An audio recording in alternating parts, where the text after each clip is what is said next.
Olá, sejam bem-vindos. Hoje, continuando aqui essa proposta de trazer convidados a falarem, comentarem e a contarem as suas histórias de vida, como foi o caminho para a espiritualidade. Hoje eu tenho a alegria de trazer aqui no meu canal a Rebeca, uma adolescente de 15 anos, que eu a conheci através do Instagram, especialmente ligadas ao Mário Jorge, no My Big Tom. Nós nos conhecemos assim, uma seguindo a outra, e eu achei essa pessoa, esse serzinho tão fantástico, porque tão nova e ela já está numa expansão de consciência, lendo, ela é estudiosa, ela é medalhista, ela já ganhou prêmios de primeiro lugar, ela então é muito estudiosa e ela divulga isso nas suas redes e divulga também todo o pensamento que ela está fazendo. Eu achei linda essa centelha tão nova e já estamos nesse caminho. Inclusive, o Instagram dela chama-se Centelha Literária. Então, hoje vamos conhecer a história desta querida centelha chamada Rebeca. Olá, Rebeca, seja bem-vinda. Agradeço muito o seu aceite em estar aqui contando a sua história. E a pergunta é sempre essa: como é que você chegou nesse caminho? Você que é baiana, de Nova Conquista, nascida aí, mora aí atualmente, e conta como que foi esse processo, veio da família, foi você que buscou, você estava num outro entendimento religioso antes ou não? Como foi isso para você? Conta para nós. Certo. Veio tanto pela minha família, tanto quanto eu busquei. Que desde quando eu era pequena, realmente eu vim de uma família em que todos eles estão na busca do autoconhecimento e estão no caminho da espiritualidade. Eles têm a espiritualidade como caminho. E eles sempre buscavam aprender e me ensinavam isso. Porém, eu era uma criança que detestava, eu não gostava de estudar. Por exemplo, eu lembro que minha irmã colocava Hélio Couto para crianças. Foi um parto para eu conseguir assistir um vídeo e eu não gostava. Aí depois eu percebi que eu realmente tinha resistências a aprender sobre esses assuntos e a evoluir. Então, eu sempre tive acesso ao conhecimento. Desde pequena, eu sempre soube que a mente cria a realidade, que o universo é mental. Eu tinha acesso ao Caibalion, às leis herméticas, a Hélio Couto, Selena. Eu sempre tive acesso a todos os conhecimentos. Porém, eu nunca fiz uso deles. E deixa eu pensar, quando eu era uma criança, você falou que eu ganhei medalhas, prêmios, que eu sou uma pessoa que busca conhecimento. Mas nem de sempre foi assim. Porque, como eu falei antes, eu tenho o diagnóstico de déficit de atenção. Então, desde quando eu era pequena, isso foi manifestado. Eu era uma criança muito hiperativa e eu não conseguia estudar. E eu achava que esse problema era em mim. E eu me achava extremamente burra e eu não conseguia estudar, e tanto que eu não gostava de estudar. E aí eu passei muitos anos da minha vida realmente achando que eu não conseguiria estudar. E da escola onde eu venho, uma escola é muito boa, uma escola excelente, amo estudar nessa escola, mas quando eu era pequena, tinha umas crianças que faziam bullying. Essas crianças, quando você entra numa escola que às vezes você não tem, se é uma escola particular, com crianças muito ricas, às vezes elas se pegam pesado. E aí, desde pequena, eles vinham comentários de que eu não é, que eu era burra, tinham muitos comentários de que eu era feia, que meu cabelo era feio, e aí isso criou algumas crenças em mim. E aí eu fiquei passando por essas sensações, sentimentos, até os 12 anos, mais ou menos. E aí eu transmutei, que eu vou falar um pouquinho mais seguindo, mas realmente eu passei por essas situações misturado com o diagnóstico de TDAH. E aí eu não gostava de estudar e eu tinha muitas crenças em relação a mim mesma, de incapacidade, etc, etc. E aí, por volta de uns 9 anos, mais ou menos, eu assisti o vídeo da dupla Fenda, do professor Quanto. E aí, realmente, eu encontrei o autoconhecimento, mas ainda não fiz uso dele, não chegou aí. Eu realmente compreendi. Aí, passou um tempinho, eu tava nisso e não. Mas aí eu resolvi fazer um teste. Eu tinha uma parede que agora eu não vivo mais na mesma casa. Mas essa parede aqui atrás, ela era com tinta de giz. E você podia escrever nela. Uhum. Aí eu anotei na parede que eu era uma excelente aluna, que eu só tirava 10, que eu conquistava medalhas, que eu era fluente em inglês, que eu tinha é, um cabelo bonito, que eu era bonita, que eu era inteligente. E eu fazia as afirmações positivas na parede. E aí começou aí que eu realmente fui transmutando alguns traumas de infância, porque realmente foram traumas. Não era só violência verbal, como às vezes era violência física. Com a criança fica marcado na história dela. Ainda bem que eu consegui transmutar isso, graças ao autoconhecimento. Mas aí foi há alguns aninhos atrás, 2 anos atrás, mais ou menos. Porque antes eu sempre vivenciei essas experiências. E por mais que eu tivesse acesso ao autoconhecimento, eu não fazia uso dele.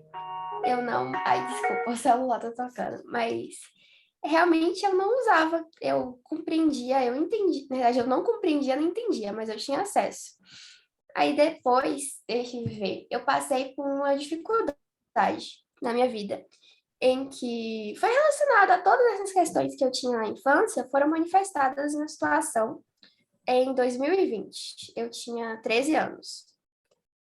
E aí eu falei que eu não queria ficar passando por aquela situação, porque era uma sensação de que nem a Mai fala, temporariamente humana, que tem a nuvem louca. A nuvem louca ficava sussurrando na cabeça e eu ficava acreditando, e virou uma crença em mim. Ficou tão marcado que foi para o meu subconsciente, consciente, e virou uma crença realmente das questões do bullying, do trauma que eu sofri durante a infância. E aí eu conheci a Mai, eu tenho até a foto, eu tinha 12 anos na época, em 2019. Ali realmente eu conhecia, mas eu não tinha acesso a todos os conhecimentos. E aí, em 2020, com 13 anos, quando eu realmente passei por essa situação, eu fui atrás de entender, compreender. E desde quando eu era criança, por exemplo, isso com uns 12 anos, eu fiz o desafio 21 dias dela. E aí, com 13, em 2020, eu fiz o desafio 30 dias, que eu inclusive uso a pulseira até hoje, é o desafio da pulseira vermelha, realmente para lembrar de manter a conexão com a minha centelha. E eu fiz esse desafio, na verdade, foi ano passado, eu acho. Só que desde 2020 eu estava buscando o caminho para transmutar essa situação que acabou acontecendo, que foi quando eu encontrei o livro da Louise Hay, Você Pode Curar Sua Vida, e eu resolvi fazer mais as práticas dela. Eu já fazia as práticas na parede, e aí eu coloquei para valer. Eu anotei na minha parede uma frase bem, bem grande falando: eu me aceito, eu me aprovo, eu me perdoo. Foi esse o mantra que, quando eu tinha as memórias de infância, por exemplo, eu respirava e eu concentrava a minha atenção nisso. Eu lembrava dessa afirmação, e aí, com o tempo, hoje eu nem lembro mais das situações, porque realmente foram transmutadas. E quando eu fiz o desafio da Centelha Divina, dos 30 dias, acho que ano passado, eu tive a intuição para criar o Centelha Literária. Me veio, e aí eu anotei na minha parede o Centelha Literária, que eu só fui criar esse ano. Mas realmente eu tive acesso ao conhecimento, mas eu só fui usufruir dele questão de 2 anos atrás, quando eu realmente passei por uma situação que eu precisei entender e buscar ele. Que linda essa história. Então, Rebeca, alguns pontos assim, deixa eu entender melhor. Então, quer dizer que você, pequena, você já tinha uma irmã que te sugeria ouvir Hélio Couto e uma mãe também. Então, quer dizer, a tua família já está também nesse movimento. Elas também têm acesso a esses conteúdos, elas se trabalham nesse nível de consciência, é isso? Exatamente. Tá, que bacana. Então, a importância disso, né? Eu sempre falo também assim, hoje nós temos tantas coisas disponíveis para nos trabalhar. E aí, o que eu mais acho importante é assim, que acaba sendo um assunto comum entre os meus convidados, né? A maioria experimenta uma dor ali que faz ir para outra polaridade. A gente sabe, entendendo a lei das polaridades do Hermes Trismegisto, a gente sabe muito bem o que é isso, né? Esse contraste. Então, assim, você também veio dessa história de ter sofrido bullying, de ter sido desconstruída, de ter essa questão do TDAH, que você tem que se adaptar, né? Não é fácil estar assim num grupo onde todo mundo está consegue fazer coisas e o TDAH que ainda não sabe, tem que encontrar um recurso dentro de si, então acaba se sentindo mesmo menor, inferior, excluído e tudo mais. Então é uma experiência realmente muito dolorosa, né?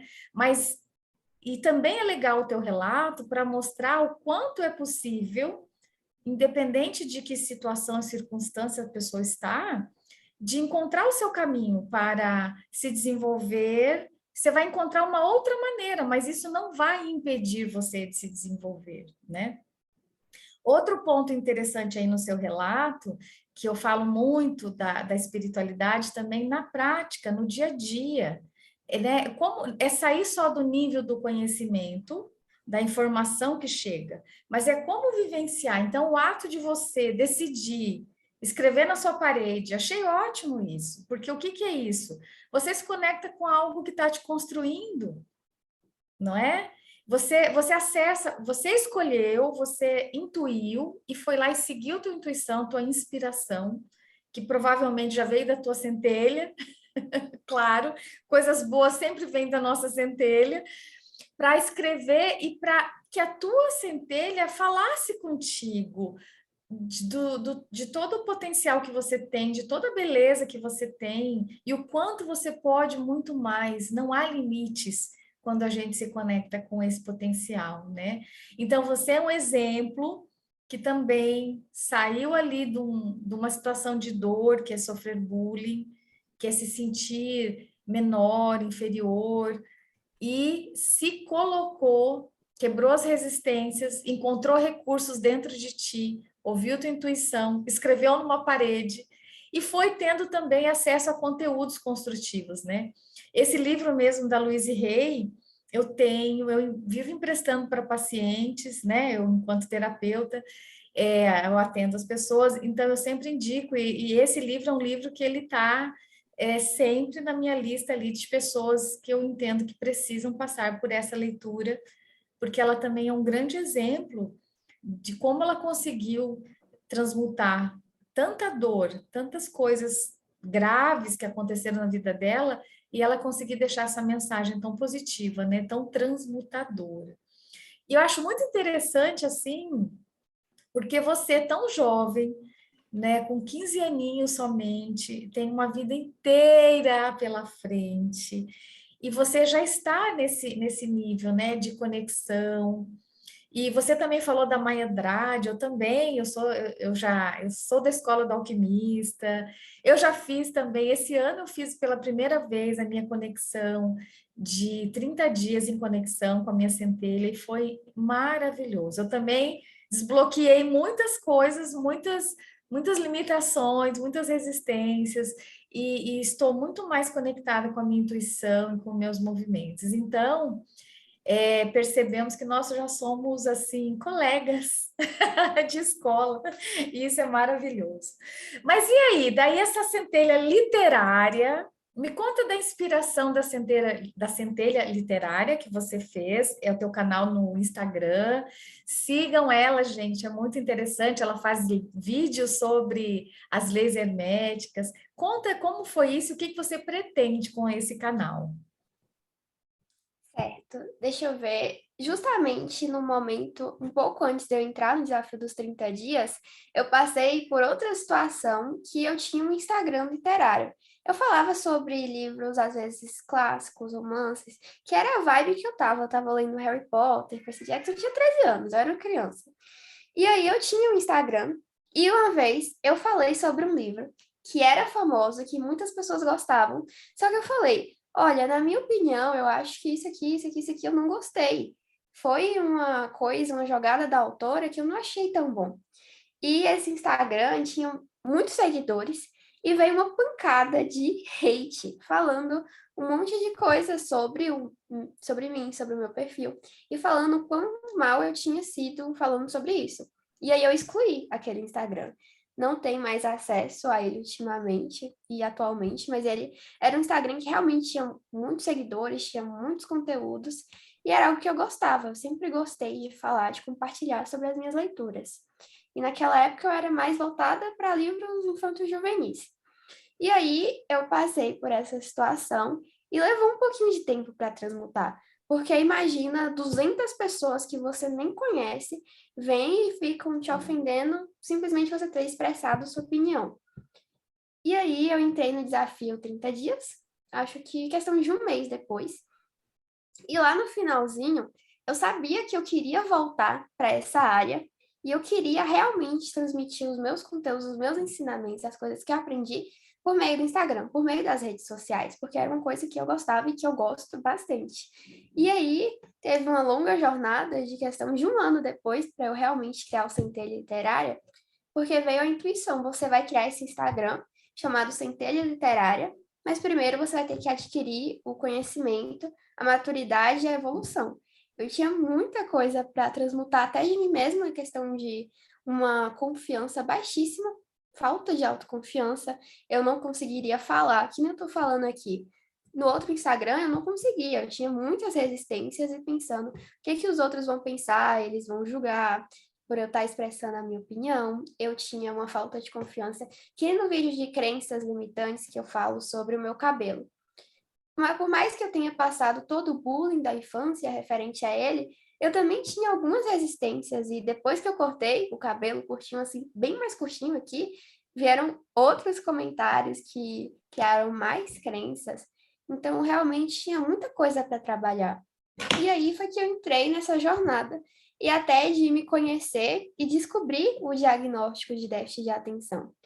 Porque isso eu comecei a estudar realmente, tanto para a escola quanto autoconhecimento, questão de quando eu tinha uns 10 anos e eu assisti um filme chamado Mãos Talentosas. E lá contava a história do Dr. Ben Carson, que ele é um neurocirurgião, e ele dizia que não tinha imaginação. E ele passava por uma situação de bullying na escola. E eu me identifiquei bastante, porque ele era uma escola de pessoas ricas e ele sofria bullying por ser negro, por ser mais pobre. E aí ele achava que ele não tinha imaginação, ele só tirava nota baixa, que também era o meu caso, e ele conseguiu transmutar isso. E aí eu falei, se ele pode, eu também posso. E ele se tornou uma inspiração, tanto que eu quero fazer medicina, quem sabe na área de neurocirurgia, justamente por causa dele. E a partir dele eu comecei a estudar e tirar notas mais altas, e aí veio o autoconhecimento, porque eu comecei a sentir cada vez mais que eu tinha situações dentro de mim que precisavam ser transmutadas. E aí chegou todo o autoconhecimento, toda a jornada, 30 dias que eu fiz várias vezes até chegar aqui atualmente. Parabéns, muito legal. E, Rebeca, vamos falar um pouco de espiritualidade. O que que é espiritualidade para você? É um caminho para a evolução. É um caminho para chegar à minha centelha, para a iluminação. É um caminho de paz, de alegria, de harmonia, de conhecimento e de entender e me conectar realmente comigo, com minha essência e evoluir cada vez mais. É isso mesmo. E como que você vive essa espiritualidade na prática? O que que você pode nos contar? Porque garanto que inspira as pessoas e mostra um caminho também para elas, né? Como que é então viver essa conexão, esse caminho, essa verdade, essa autenticidade de quem realmente você é? Mas como que é trazer isso para a prática? Certo. A questão de quando eu criei o Centelha Literária, isso tem alguns poucos meses, eu entrei em uma jornada de realmente evoluir, me conectar com a minha centelha. E uma das coisas que eu comecei a fazer foi acordar mais cedo, porque eu era uma pessoa que tinha um sono totalmente desregulado.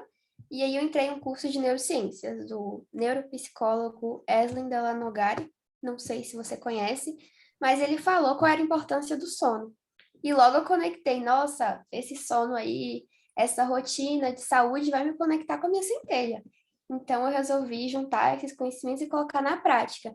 Então, comecei a acordar cedo e a primeira coisa que eu fazia e faço até hoje é a meditação, que é o principal caminho para conectar, e foi bom até mesmo para o diagnóstico de TDAH, porque eu noto que agora, há alguns meses fazendo a meditação, o foco, tanto para estudar quanto para fazer as coisas que eu realmente quero, tem sido bem maiores. Antes eu não conseguia prestar atenção, atualmente já tem sido maravilhoso.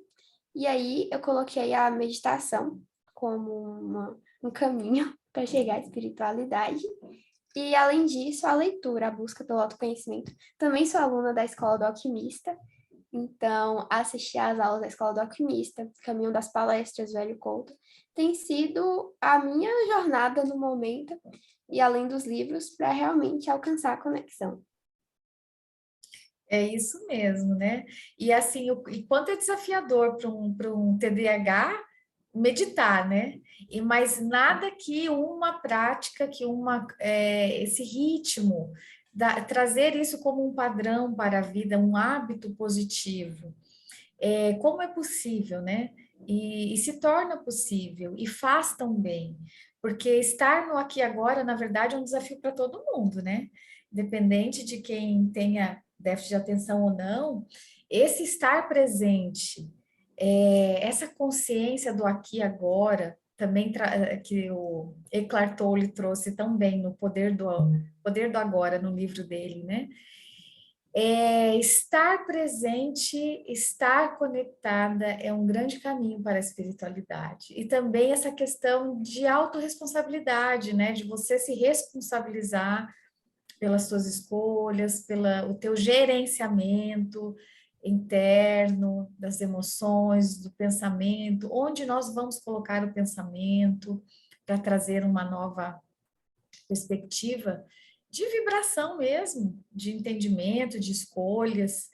Então é bem isso, né? E essa questão do sono é muito importante. Eu mesmo, particularmente, sou uma pessoa que durmo cedo e acordo cedo.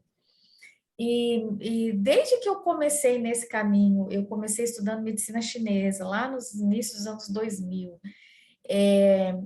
A medicina chinesa já traz a importância de dormir cedo e obedecer os ritmos dos meridianos, né? Então, realmente, o ideal mesmo pelo ideal é o quê? Entre 8h30 e 9 horas da noite, a gente já está desacelerando e já ir dormir. E, preferencialmente, a hora que o corpo despertar, já levantar e ir para as atividades, né? Isso é muito saudável, equilibra muito a energia vital, então nos traz um coeficiente de energia, de estabilidade, e isso também vai amparando e regulando as nossas emoções, o nosso processo mental, porque nós estamos num ritmo conectado com a natureza, né? Então isso é muito importante. Então as suas ferramentas na prática da espiritualidade são ou foram organizar o sono, meditar, estudar e estar vigilante. É isso? Exatamente. E durante esse processo, eu fui notando que algumas experiências que eu tinha na minha realidade, na minha vida, no âmbito mais social, se repetiam. Eram processos, eram situações que sempre se repetiam porque eu não transmutava algo dentro de mim. E isso depois eu descobri que tinha a ver justamente com as questões que eu passei quando eu era criança. E aí, eram situações em que mudava as pessoas e vinha a mesma situação, porque justamente por esse caminho, às vezes ser chamada de estranha, eu não sou uma pessoa que me enturme, que tenha um grupo social. Com colegas, atualmente isso não acontece. E esse ano era como pular de um grupo para outro grupo. E sempre acontecia a mesma situação, e era sempre um fim de um ciclo, mas que isso me permitiu finalmente transmutar algo que tinha lá desde quando eu era criança. Então, esse processo, além da minha evolução, foi muito importante para isso, para a quebra de crenças e situações que se repetiam na minha realidade. É isso mesmo, né? E essa consciência é muito, muito importante, Porque essas questões que vão se repetindo, exatamente, enquanto a gente não limpa algo em nós, enquanto a gente não transmuta algo em nós, as situações vão continuar se apresentando. Por isso que eu falo que é autorresponsabilidade, né? É perceber o quanto nós somos responsáveis, inclusive por mudar aquilo ali. Nós temos esse poder de mudar. Aliás, nós temos o poder de mudar a nossa realidade, né? Então, essa é a grande máxima que eu vejo que é esse entendimento que veio vindo aí com vários autores, né? Eu sempre faço essa conexão de muitos mestres, assim, no sentido de mestres da sabedoria, eles estão trazendo essa consciência do poder que está em nós. Até então, nos séculos passados, a gente atribuía muito esse poder fora de nós. Mas agora nós estamos tendo consciência que esse poder está em nós. Quando a gente reconhece essa centelha divina que somos, na palavra, nas linguagens da grande fraternidade branca, não sei se você estuda, mas eu estudo há muitos anos, o Saint Germain, é a nossa presença eu sou, né? Então, ter esse conhecimento já começa a fazer diferença, quando a gente aciona esse poder de ir mudando. E eu realmente estou muito feliz com essa tua trajetória até aqui. Evidentemente que o céu é o teu limite, né? Porque você tem toda essa vida ainda para trilhar e você já está nesse caminho de tão bonito, sabe? De conexão com você, de autenticidade, de já ir superando as tuas dores com essas ferramentas do conhecimento que chegou até você. Então, Rebeca, saiba assim que meu coração está muito feliz em conhecer a tua história e reconhecer a centelha luminosa que você é, Obrigada, tá? muito obrigada. Então é isso. Agora vamos então encerrando o nosso bate-papo de hoje. Então só mesmo faça as suas considerações finais e que recado você quer deixar para as pessoas que estão assistindo essa live entre aspas. Bom, eu acho que o recado que eu deixo para as pessoas é o mesmo que eu comecei a identificar lá no início da trajetória, é que eu realmente entendi que eu tinha uma centelha dentro de mim, que eu tinha algo muito importante que não era para eu ficar me desmerecendo, vibrando naqueles padrões vibratórios que foram meio que colocados na minha vida. Realmente foram bons para aprender, por mais que tenham sido dolorosos, o processo tenha sido doloroso, foram essenciais para o aprendizado. E isso me auxiliou na jornada de conexão com a minha centelha, em que eu já disse, eu fiz o curso da Mai, eu li o Caibalion, eu li My Big Toll, conheci o Mário, conheci a Mai. Foi uma jornada muito especial. Então, por mais que eu tenha passado por uma situação difícil, isso se provou ser meio que nada agora que você compara com aonde eu cheguei, porque foi totalmente essencial. Então, eu acho que o processo, a jornada de autoconhecimento é essencialmente importante e você focar nessa jornada, porque é o caminho para a libertação. É isso mesmo. Então, mais uma vez, gratidão por esse momento, por você compartilhar sua história. É uma história muito inspiradora. Agradeço, agradeço. E seguimos aqui, conectadas uma na vida ali da outra pelo Instagram. E qualquer coisa que você precise, estou aqui também, tá bom? Agradeço, um grande abraço e até o próximo encontro. Obrigada, Tchau, Viviana. Tchau. tchau, tchau.